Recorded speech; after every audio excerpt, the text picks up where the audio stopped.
Good morning. Ngasigi card message hapita hinginnerse ko. Ngasigi card message afaba timing to sabol jan obenena haidi sabol janse akoina set kadaba color haragadi hangaban gumba set pibe yai ko yellow color gumba thursday se de do hamada card ki message hinginnerse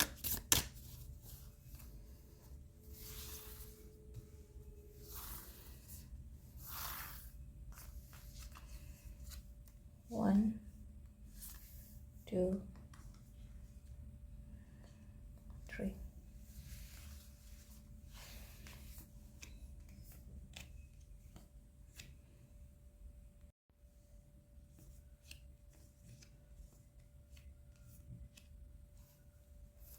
Ahamba card ko first card se imong manung yam phajana nusi jamna leibo ina tawe ko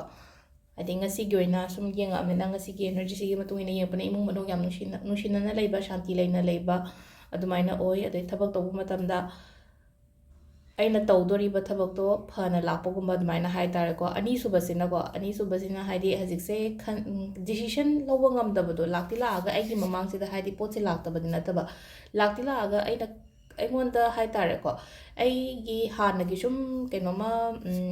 khuthigi baga harasine ko adumbaduna maram oiraga aise hojik haidi tap lokna potse okpa ngamdaba natraga haidi mingonda thajaba ngamdaba ko taba adumaina khata confusions khara leigani ko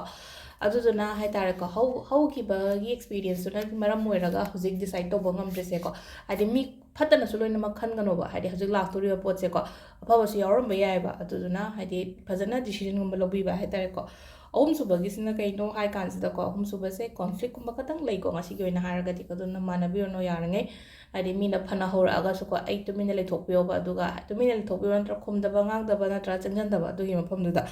aduga amuk sida card ki message se le timing of se ki pung manga ga minute 38 tagina pung 3 ka minute mari phawum leire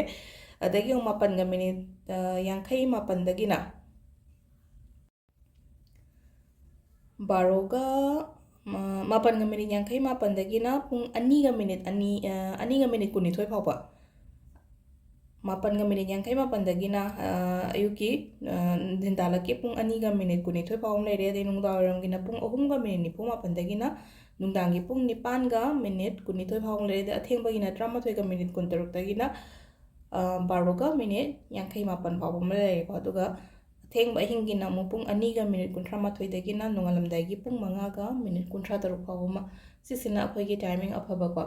timing se kaino hai tare ko timing afaba se akhina si kaino hang pa yaw ko han ba yengba mi gi male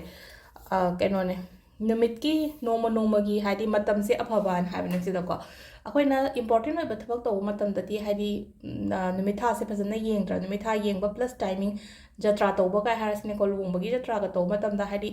sigi matam sida tho o kaina hainai no ko ado akhina haidi atopa thabak to matam dati kya yam ka hen importance bi de na ko adum pung tho to no ko haidi mapan pung ni pan do yera manga do yera taru to yera